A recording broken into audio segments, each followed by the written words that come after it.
고린도후서 11장 16절부터 33절까지입니다. 내가 다시 말하노니 누구든지 나를 어리석은 자로 여기지 말라. 만일 그러하더라도 내가 조금 자랑할 수 있도록 어린 작은 자로 받으라. 내가 말하는 것은 주를 따라 하는 말이 아니요 오직 어리석은 자와 같이 기탄 없이 자랑하노라.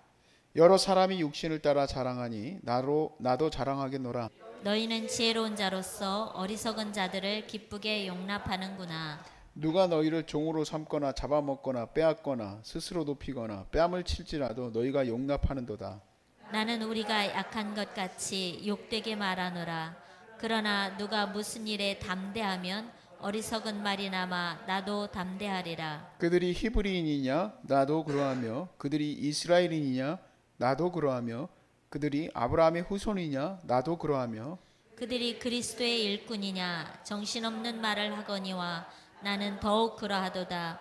내가 수고를 넘치도록 하고 옥에 갇히고도 더 많이 하고 매도 수없이 맞고 여러 번 죽을 뻔하였으니 유대인에게서 40에서 하나 감한매를 5번 맞았으며 3번 태장으로 맞고 1번 돌로 맞고 3번 파선하고 일주야를 깊은 바다에서 지냈으며 여러 번 여행하면서 강의 위험과 강도의 위험과 동족의 위험과 이방인의 위험과 시내의 위험과 광야의 위험과 바다의 위험과 거짓 형제 중의 위험을 당하고 또 수고하며 애쓰고 여러 번 자지 못하고 줄이며 목마르고 여러 번 굶고 춥고 헐벗었노라. 이 외의 일은 고사하고 아직도 날마다 내 속에 눌리는 일이 있으니 곧 모든 교회를 위하여 염려하는 것이라.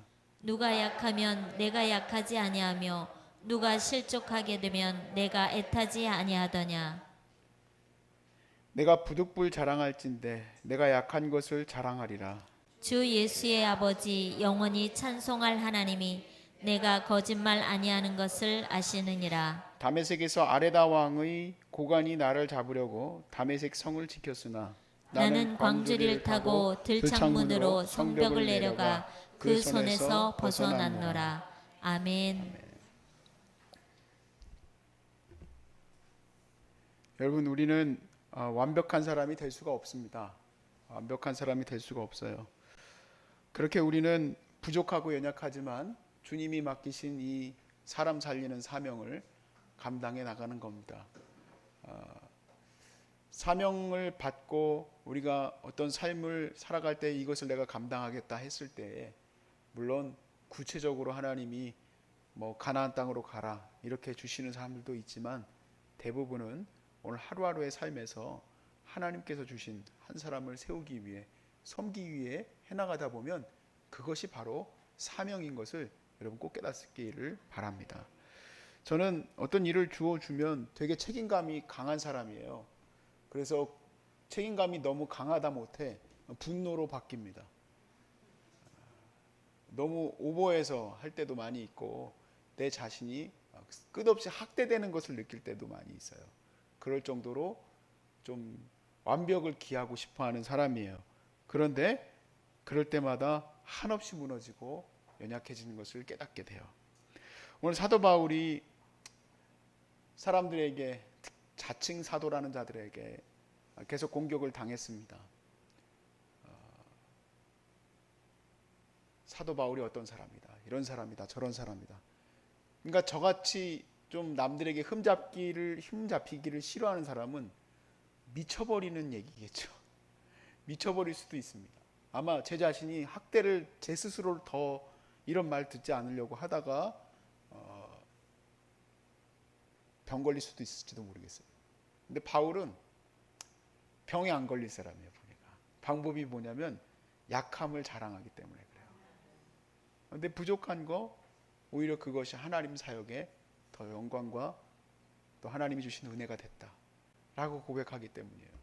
제가 배워야 될 부분이기도 하고 또 우리가 이 말씀을 통해서 제가 이 약함을 자랑한다는 것이 무엇인지 말씀을 나눌 때 여러분 안에서 사명 감당하실 때 이 부분이 잘 회복되실 수 있기를 주의 이름으로 축복합니다. 11장 21절 말씀에 고린도후서 11장 21절 말씀에 이렇게 얘기해요. 그들이 히브리인이냐 나도 그러하다. 그들이 이스라엘인이냐 나도 그러하며 그들이 아브라함의 후손이요 나도 그러하며. 자, 이렇게 이제 시작하는 이 부분의 앞부분에서는 내가 자랑할 것이 없어서 자랑하지 않는 것이 아닌데 나를 불쌍히 여기고 내가 하고자 하는 말은 이게 아니지만 내 말을 좀 들어봐라 하고 시작을 해요. 정말 사도 바울의 출신 성부는 흠잡을 데가 없어요. 흠잡을 데가 없을 뿐만 아니라 플러스로 로마인이에요. 출신이 대단한 양반이요. 거기다가 플러스 교회를 위해서 얼마나 열정으로 사명을 감당했는가. 우리는 이분이 그 교회를 위해서 사명 감당한 것과 비교해 보면 우리는 일한 것도 아니에요. 노력도 아니야. 우리는 고난에 고자도 붙이면 안 돼. 그렇죠? 22절부터 쭉 나오죠. 그들이 그리스도의 일꾼이냐 정신없는 말을 하거니와 나는 더욱 그러하다. 내가 수고를 넘치도록 하였는데 어느 정도입니까? 옥에 갇히고 매도 맞고 죽을 뻔하고 40에 하나 가만매를 맞고. 제가 얼마 전에 그 뉴스에서 나오던데 인도네시아에서 어떤 여성을 강간했던 한 남성이 공개 태형을 받는 걸 봤어요. 태형 받는 거 봤어요. 이슬람 율법에 의해서 이제 태형을 하는데 몇 대래더라? 400 몇 대라고 그러던데 이게 등짝을 때려요. 등짝을.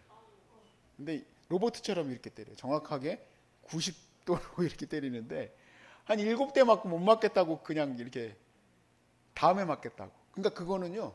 기한을 두고 맞는 게 아니더라고. 아무튼 490대 맞아야 돼.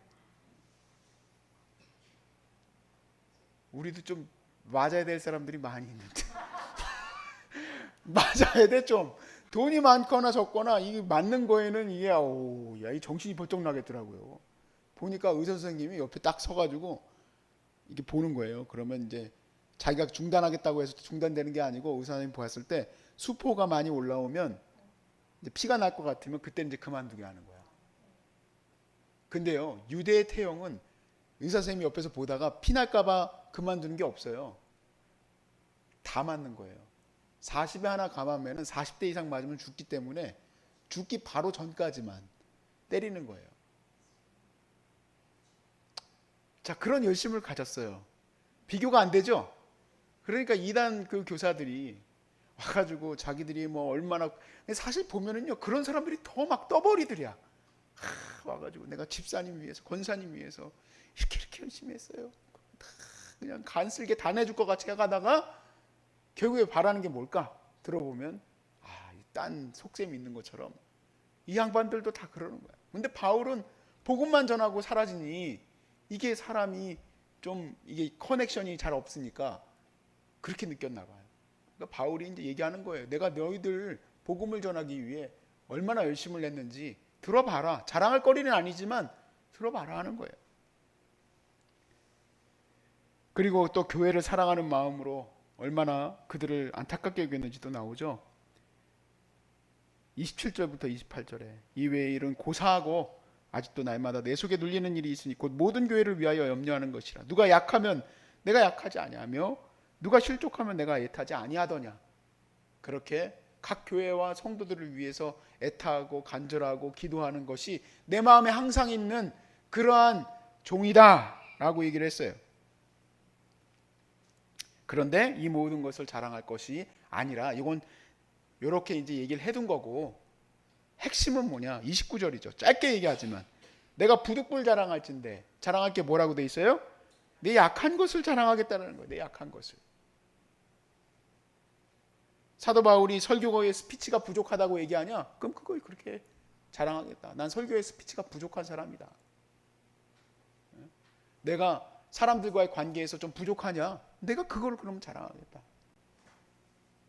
왜냐하면 이 모든 사역의 중심에 하나님이 이루시고 계시는 거기 때문에 그렇다라는 거예요. 그러니까 우리가 사명에 우리가 앞에 부분에서 나눴던 것처럼 사명감, 사도 바울이 어떻게 이렇게 열심히 고린도 교회를 섬기고 많은 교회를 섬겼던 것의 핵심, 피해를 입고 심지어는 욕을 듣고 문제가 일어나도 그냥 사명으로 그 감당하는 그 열심, 그게 우리에게 필요합니다. 근데 그 열심과 함께 뭐가 필요하냐면 약함을 자랑함이 또 필요하다는 거예요. 이 균형이 반드시 있어야 교회가 평안히 하나님의 사명을 이루더라고요. 저 같은 경우에는 성격이 굉장히 강해요. 지금 많이 좋아진 거예요, 여러분. 여러분 놀라시겠지만 저는 정말 강한 성격이에요. 거기다가 MBTI를 보고 뭐 디스크 검사라고 이제 교회에서 많이 하는 거 있어요. 성격 검사하는 거 보면은 놀랍게도요. 디스크 검사에서는 전 세계 0.2%만 갖고 있는 성격이고요. 제가 MBTI는 전 세계에서 1%만 갖고 있는 성격이에요. 그러니까 여러분이 저를 보실 때 제 특이하다 그렇게 하면은 저를 그냥 받아 주옵소서. 제 성격은 일반적이지 않은 성격이더라고요. 미안합니다. 일반적이지 않아서. 제가 뭐 그게 다 맞는다고 생각하지는 않지만 몇 가지가 맞는 게 부분이 있더라고요. 제가 ENFJ인데 또 찾아본다 또 집에 가가지고 잊어버리십시오. 아무튼 그렇게 해가지고 그 보니까 사전에 계획을 수립하고 뭐 좋은 말 많이 써 있어요. 근데 좋은 말이 많이 써 있지만 나쁜 면도 굉장히 많아요. 그 중에 하나가 뭐냐면 전 되게 계획적인 사람이에요. 뭐 이런 것들이 어디에 뭐가 있어야 된다 그런 것 때문에 힘든 타입이 아니고 저는 제가 세운 계획이 깨지는 게 너무 힘들어하는 타입이에요. 아주 어렸을 때부터 또 흠 잡히는 거 너무 싫어해요. 흠 잡히는 거를. 그거를 하나님이 계속 사명을 감당하면서 훈련을 받게 하시는 거예요. 그거를. 대만에 단기 선교를 갔을 때 처음으로 20명이 넘는 선교팀을 끌고 갔어요. 이건 교회 선교팀이 아니에요. 제가 찬양팀을 그렇게 이제 세계 선교하는 데 쓰려고 국내 이런 데서 예배하는 게 아니라 해외에서 하려고 이제 짰던 그룹인데 아니 중국에서 그렇게 잘했던 그 팀이 대만에 가니까 안 받아들여지는 거예요. 그 선교사님한테 거기 받았던 그 선교사님한테. 선교사님들은 또 선교사님들 나름대로의 또 그 틀이 있으니까 확실히 중국 타입이 나하고 잘 맞더라고. 그 대만 선교사님이 자기가 생각한 대로 안 해와서 이제 막 저한테 뭐라고 했어요. 그랬을 때 그 20명 넘는 제 후배들이 단장님은 자격도 없다고 손가락질하고 저는 제가 이 체해가지고요 여기서 이걸 깠는데 피가 여기서부터 이렇게 쫙 하고 퍼져나가는 건 처음 봤어요. 쫙 하고 나가더라고요. 그 목사님 따님이 여기 손을 따줬어요. 제가 막 체해가지고 밥도 못 먹고 있으니까 딱 따줬는데 피가 쫙 하고 나가더라고. 그러면서 웃으면서 왜 스트레스 받는지도 모르시면서 그 따님이 목사님 따님 어휴 스트레스 많이 받나 봐요. 내가 스트레스 받는 건 그대의 아버지가 나한테 뭐라 해가지고 내가 스트레스 받는 건데 그래가지고 그게 막 그렇게 힘들고 어려운 시간들을 겪어가고 또 내 뜻대로 안 되는 것을 다 알게 하시는 거지. 점점 깨닫게 하신 게 뭐냐면 내가 이 흐르는 물을 바꿀 수 있는 사람이 아니라는 거예요. 흐르는 물 속에 내가 같이 들어가야 되는데 그걸 모르고 그거를 거스러 올라가려고 내가 뜻한 데는 여기다라고 생각하니까 얼마나 힘든지 몰라요. 사역의 열정이 강하지만 사역의 열정과 함께 뭐가 필요하냐면 유두리가 필요해. 근데 그 유두리는 내가 가지려고 하는 게 아니라 반드시 인정해야 될 게 있는데 내가 다 옳지 않다는 거예요. 내가 연약하다는 거예요. 내가 부족하다는 사실이에요. 그것이 이루어져야지만 사역에서 밸런스가 이루어져요. 그것이 안 이루어지면 둘 중에 하나는 쫑나는 거예요. 둘 중에 하나는 쫑나는 거예요. 우리가 하나님의 은혜를 바라보면서 꼭 깨달아야 될 게 있어요. 더 신앙이 깊어지고 더 받게 되는 권한이 깊어질수록 내가 죄인임을 깨닫고 연약함을 깨닫고 항상 하나님이 세운 자들을 위해 쓰임받고 있음을 우리가 인정할 수 있기를 바랍니다. 정말 귀한 목사님 중에서 오카노 목사님 돌아가셨지만 이분이 그 부활절 연합 예배에서 한복을 딱 입으시고 기도하시던 장면이 있어요. 많은 성도들이 이제 그 체육관에 모였는데 거기에서 기도를 해요. 울면서 하나님 저는 죄인입니다. 그러면서 우시면서 이제 기도를 하는데 아유 저 사람이 그 기도를 듣고 저 옥하는 목사가 얼마나 많은 죄를 졌을까 생각하는 사람 있을까요? 아유 괜히 또 죄인이라고 너스레 떠치는구나 그렇게 생각하는 사람도 없어요. 그건 뭐냐면 정말 깊은 영성 속에서 자기 자신이 얼마나 큰 죄인인지 깨닫게 하신 하나님의 은혜를 그냥 말 그대로 고백한 거예요. 적어 와서 그렇게 한 것도 아니고 그냥 눈 감고 하나님께 진심으로 기도할 때에 그 기도를 하시더라고. 심지어는 말년에는 내가 제자 훈련에 실패했다. 내가 훈련을 제대로 시키지 못했다. 주님의 뜻대로 시키지 못했다. 어떻게 이런 말을 할까요? 잘못됐다는 얘기일까요? 그런 게 아니라 무엇이 부족한지, 무엇이 잘못됐는지 깨닫게 된 거예요. 정말로 벼가 익을수록 고개를 숙인다고, 정말 신앙이 깊어지는 사람들은 사명감만 내세우면서 열정을 막 들이붓는 사람들이 아니라 하나님이 이루시는 그 계획 속에서 내가 있음을 깨달아가는 거예요. 내가 있음을 깨달아가는 거예요. 어떻게 하겠습니까? 오늘이라는 날이 하루가 쫙 하고 열리게 되면 내가 다 컨트롤할 수가 없어요. 내가 다 할 수가 없는 거예요. 여러분이 100% 제가 생각한 대로 돌아간다면 얼마나 좋겠어요. 불가능해요. 불가능해요. 여러분이 생각한 대로 여러분 가정과 여러분의 삶이 다 안 돌아가요. 여러분 남편이, 여러분 자녀가 여러분 뜻대로 안 돼요. 그래서 깨달아야 될 게 있어요. 내가 옳기 때문에 너네들은 다 잘못했다가 아니라 우리의 이 연약함을 주님이 사랑하시는 거예요. 우리 연약함을 사랑하시는 거예요. 바울이 그렇게 공격을 당하고도 하나님 앞에서 감사하는 사람이 된 것은 남들도 그렇게 인정하기 때문이에요. 그의 동역자들을 보세요. 그의 동역자들 가운데는 종이었던 사람도 있어요. 그들이 다 완벽한 인격과 완벽한 모습을 갖췄기 때문에 사도 바울의 제자가 되어서 그렇게 열심히 주의 나라를 세운 게 아니에요.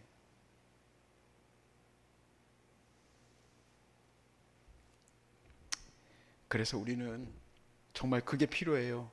내 약함을 볼 수 있는 은혜가 필요하고, 또 그리고 남들의 강함을 볼 수 있는 은혜가 필요해요. 반대로 남들의 잘 세워주시는 하나님의 은혜들을. 그렇게 되면 우리는 병에서 조금 멀어질 것 같아요. 그것 때문에 스트레스 덜 받을 거 아니에요. 특히 나는, 특히 저 말이에요. 특히 저. 대한민국에서가 아니라 전 세계에서 1%밖에 없는 성격. 참 옛날로 생각해보면 별일이 다 있어요. 괜히 고참이 한마디 했던 거 가지고 군대에서 제 성일이 제 뺑기 친다가 이제 그 가짜로 일한다 이런 거거든요. 막 돌 막 더 그런 말 듣기 싫어가지고 돌 이따만한 거 막 들고 막 이동식 하고 보란 듯이 막 나 죽을 거야 막 하면서 하고. 상병 때 제 고참이 야삽이 2개가 없어졌다고 저한테 뭐라고 하길래 중대에 있던 야삽을 다 훔쳐왔어요 제가.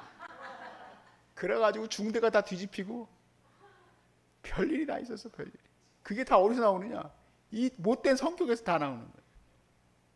그러면서 목회자로 사역 감당하면서 얼마나 깨지는지, 한 사람 한 사람 바라보면서 막 그냥 이 사람을 그냥 완벽하게 세우려고, 완벽한 사람으로 세우려고. 제일 힘든 목회자가요, 완벽한 사람으로 세우려고 하는 목회자가 제일 힘든 사람이야. 완벽하게 안 세워져요. 니도 완벽하지 않은데 어떻게 완벽해?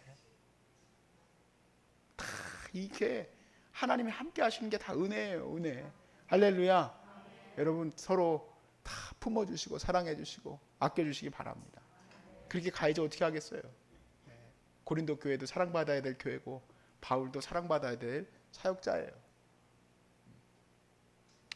우리가 이렇게 부족함에도 불구하고 주님이 이렇게 사용하심은 큰 은혜입니다. 그래서 여러분 연약함을 자랑하시기 바랍니다. 우리의 부족함이 오히려 하나님께 영광이 되시길 바랍니다. 그리하여서 각 사람들을 질타하는 게 아니라 각 사람들을 세울 수 있는 거룩한 여러분들 안에서의 그 주의 종된 모습들이 나타나시기를 주의 이름으로 축복합니다.